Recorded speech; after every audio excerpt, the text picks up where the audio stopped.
we are. It's the last half of the 1920s. After the reinvention of the Deutschmark, with the help of the US and Britain, things settled down a little bit in Europe. Oh, and one of the big reasons why they did that is the war reparations payments were financed mostly by US banks. Anyways, things settled down, but only for a moment. In the United Kingdom, things are not going as well as you might think. You see, they were a supplier nation before the Great War. They had colonies all around the world, and most of the manufactured goods, as well as coal, came from the home country. So the United Kingdom supplied most things to their colonies and the rest of the world. Due to the war, all the supplies and resources were being used at home for the war effort. The empire was left to their own devices to find new sources or start making their own manufacturing goods. Now, the once powerful source became a fellow competitor in a much freer and competitive global market. They also had a shipping crisis. That was brought on by the Great War and unrestricted submarine warfare. Something that is not easily remedied by just building more ships, especially with the demand for British-made products declining. Ships also take a very long time to build at that time. Demand for British coal, which was a major export for them, was cut in half due to competition. This caused the need to cut jobs in the mining industry. Something else was afoot in the global market during most of the 1920s that seems to stay mainly unnoticed. All the countries around the world were producing farm commodities in abundance, and that's farm commodities. The world market for farm-produced items was being flooded. When there's a surplus, and that surplus continues to grow, the price for those products begins to fall. So farmers have to grow more to get the same amount of money due to the lower prices. Farmers around the world began to produce even more because they needed to get paid what they could get to make mortgage payments on their farms and keep their farms going. This does not end well. Even though the economy seems to be booming in the United States, the farmers there were dealing with the same issue of overproduction and dropping prices. Not only that, the booming economy was a result of a lot of regular people buying things on credit. This is a relatively new thing for most consumers. Yes, the debt trap that started and growing in the 1920s. Not only were people buying big-ticket consumer goods on credit, something else was available to them back then. Something far more financially dangerous. People, the average Joe, were beginning to invest heavily in the New York Stock Exchange. This was the first time that the average people were buying and selling stocks on the exchange in large numbers. There was a general upward trend of most stocks, so most people were making money. The more money people were making, the more that new investors wanted to get in on it. So, the more people started buying stocks, the more of the values of the stocks would go up. There were a lot of people that became quite wealthy on their investments. Their value was based on the value of their stock portfolio. This is all before any regulations or even 401k retirement plans. There was one aspect of all of this that was a ticking time bomb just waiting to go off and end the happy times. This was called margin buying. At that time, anyone could buy stock on margin. Simply put, you could buy $100 of stock for $10. Yeah, it's only 10% down. and then finance the rest with the stock itself as collateral. So when the value of the stock went to $200, you sold that share and you got $100 profit along with the original $10 investment and then paid back the $90 loan. Easy money. One small caveat. Yep, there's always a catch. If the value of the stock drops to $90, there is a margin call. A margin call is you have to pay all $90 of the loan right now to cover the loan you took out to buy the stock at $100 a share.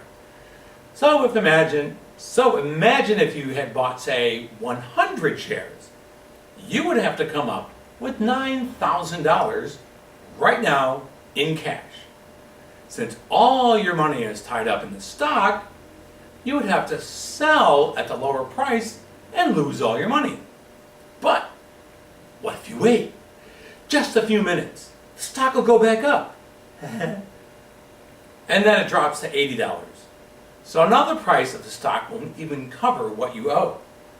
I sense a looming financial problem here. But that would never happen. Stocks have been going up for years. Nothing to worry about here. So the stage is set. Countries are up to their eyeballs in debt. People are up to their eyeballs in debt.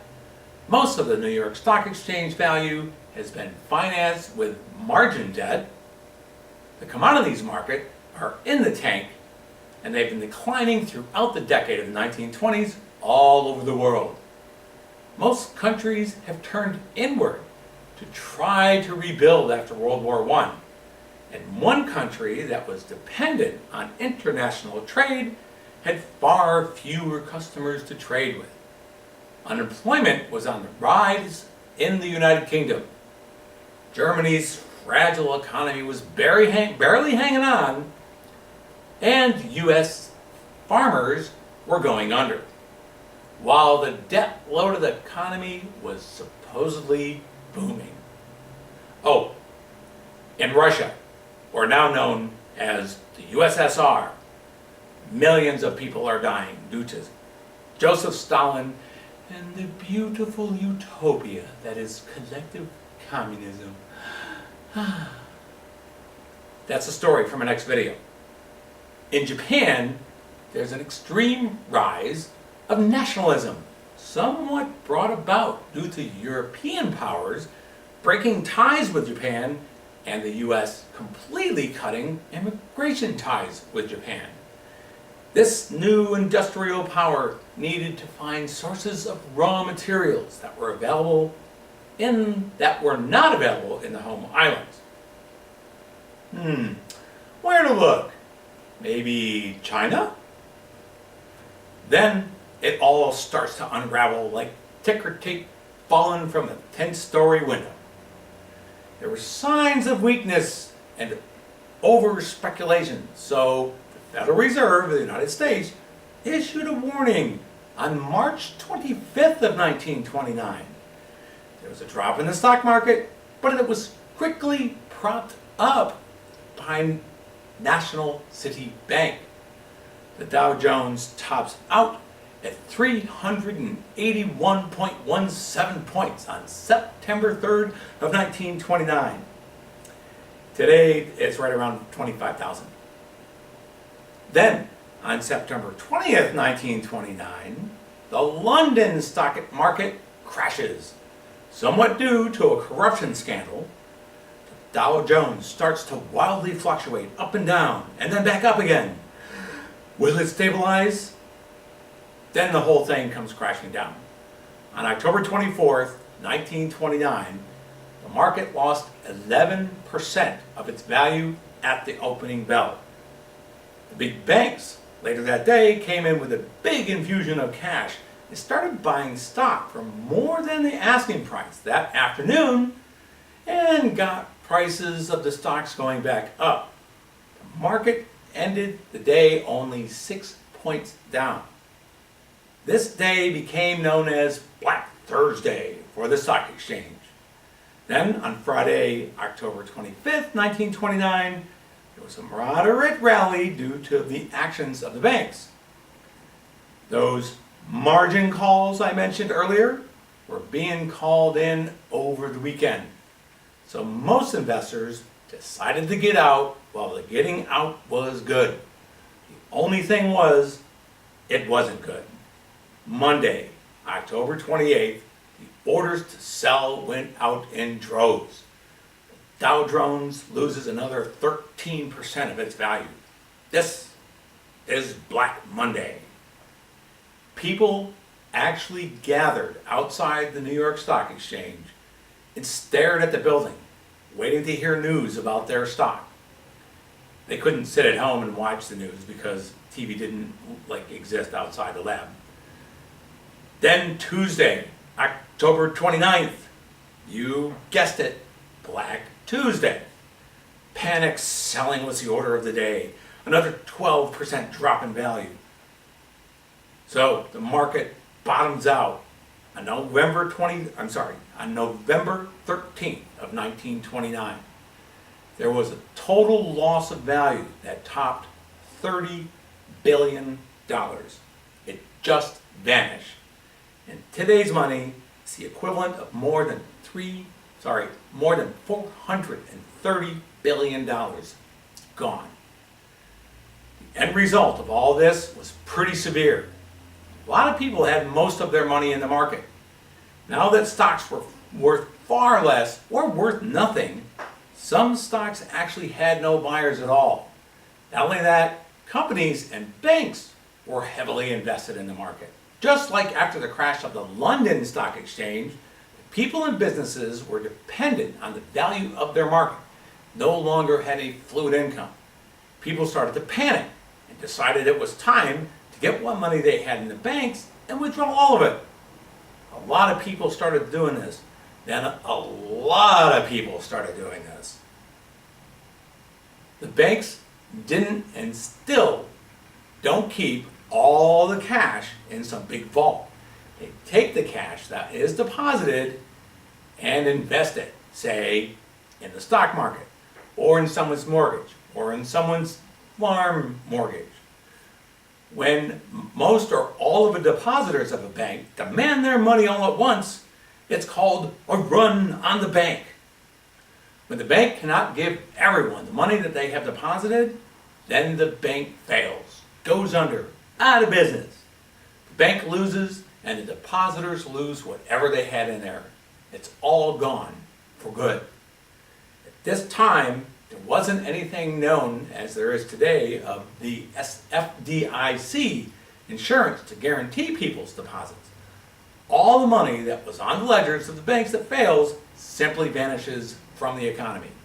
There are over 700 bank failures in the first 10 months. It gets a lot worse. Since access to money basically dries up, many companies could not make payroll, so they had to lay off people. Since people didn't have any money, they stopped buying products, so demand drops. This causes companies to have to lay off more people, or just plain go out of business. And everyone is out of a job. Multiply this by 100, or by 1,000 times, and things get real bad quick. With the combination of all the factors, rock bottom commodities prices, overproduction, overvalued stock prices that disappear, vanishing money supply, sharply rising unemployment, and a general sense of fear permeating all societies, the Great Depression begins. In my next video, I will cover the same period, but in the USSR. It is important to know what happened there during this time. We must know and learn so it doesn't happen again. So many people died.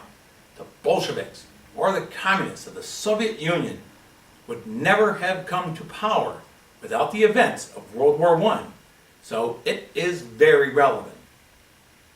Well, please share with a friend and be sure to like and subscribe. Be sure to hit that notification bell too so you'll know when my next video comes out. And the easiest way to tell or share with a friend is just tell them to go to www.historyonyoutube.com. Thank you very much, and we'll see you next time. This is World War II with Mike W., the history of the 95 Years' War.